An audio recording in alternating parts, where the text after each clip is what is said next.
on a aussi cette économie qui se développe en tribu notamment et qui est pourvoyeuse d'emplois et qui mérite aussi d'être reconnue, accompagnée et soutenue.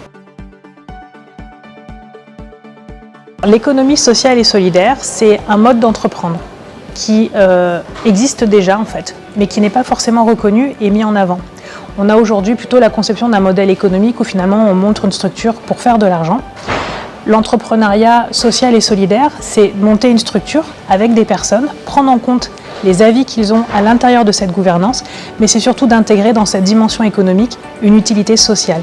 Et c'est là où ça nous semblait intéressant à l'échelle de la province Sud de pouvoir mettre en avant ce mode d'entreprendre qui, je le dis, n'est pas nouveau, qui existe déjà, mais qui aujourd'hui n'est pas reconnu.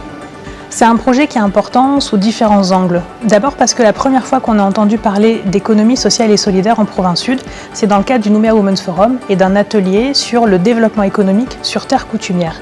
Et il est remonté de ces ateliers la volonté de pouvoir accompagner et structurer cette économie.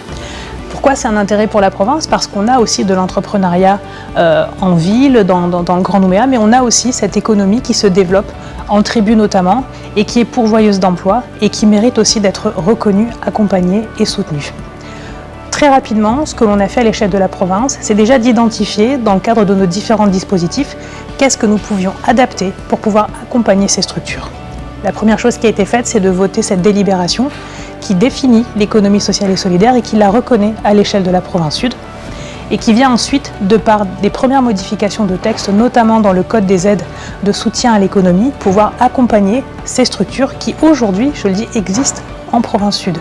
Et puis derrière, de pouvoir adapter au fur et à mesure nos directions aussi à cette nouvelle définition de ce qu'est l'économie sociale et solidaire, qui en sont les acteurs et comment, à nos différents niveaux, nous pouvons accompagner cette économie de la dignité. L'économie sociale et solidaire, c'est l'économie de partage, l'économie de résilience, l'économie de la dignité, mais ça reste de l'économie. En quelques chiffres, l'ESS, c'est quoi? Justement, comme c'est une économie qui est informelle, on n'a pas vraiment de données significatives. Mais on sait que ça pourrait représenter 1,7 du PIB calédonien, quand l'agriculture, par exemple, représente 1,4. Sur les structures qui emploient aujourd'hui des salariés et qui relèveraient de l'économie sociale et solidaire, on est à peu près à 5000 personnes salariées, notamment dans les associations, puisque les associations sont d'utilité sociale et pourraient relever pour certaines d'entre elles de l'économie sociale et solidaire. Mais aujourd'hui, on n'a pas vraiment, on ne peut pas quantifier et savoir ce que représente cette économie. D'où l'intérêt à l'échelle de la province et plus largement de pouvoir s'entendre sur une définition. Qu'est-ce que l'économie sociale et solidaire ? Qu'est-ce que cela représente dans notre économie calédonienne? Et parce que la province est compétente en matière de développement économique, comment est-ce qu'elle peut accompagner, soutenir et supporter cette nouvelle économie en province Sud?